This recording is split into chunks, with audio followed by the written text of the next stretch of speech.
Hello guys, আপনারা সবাই কেমন আছেন? তো সকাল সকাল ঘুম থেকে উঠে আমি ঝাড়ু দিতে শুরু করলাম। বড়মশাই এক্ষুনি মাছ নিয়ে আসবে বলতে বলতেই মাছ নিয়ে চলে আসলো। এখন আমি মাছগুলো করতে বসেছি।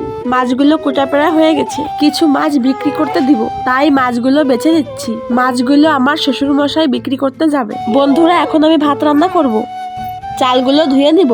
আজকে আমি খুবই এক্সাইটেড, সেটা একটু পরেই জানতে পারবে। তো চাল ধোয়া জলটা আলাদা করে নিচ্ছি। জলটা আমরা ফেলে দিই না, আমার একটা গরু আছে, গরুকে খাইয়ে দিই। আমার মামুনের কিছু কাপড় চোপড় ছিল, তো সেইগুলোই আমি ধুচ্ছি। মেয়ের পাশাপাশি আরো অনেকগুলো কাপড় চোপড় ছিল, তো সেগুলো আবার ধুতে হবে। কাপড় ধোয়া শেষ। কাজ করতে করতে অনেক খিদে লেগে গেছে, তাই আমি খেতে বসেছি। কই মাছ, ট্যাংরা মাছ, আলু দিয়ে টমেটো রান্না করেছিলাম। খাওয়া দাওয়া শেষ, এখন যাচ্ছে উঠোনটা লেপতে। তো যেটা বলতে চেয়েছিলাম, আমাদের বাড়ির পাশে মহাসম্মেলন শুক্রবার, আপনারা সবাই আসবেন, এটাই বলতে চেয়েছিলাম। হাতে মাত্র আর 2 দিন। ভিডিওটি ভালো লাগলে লাইক কমেন্ট করবেন, অবশ্যই সাবস্ক্রাইব করবেন।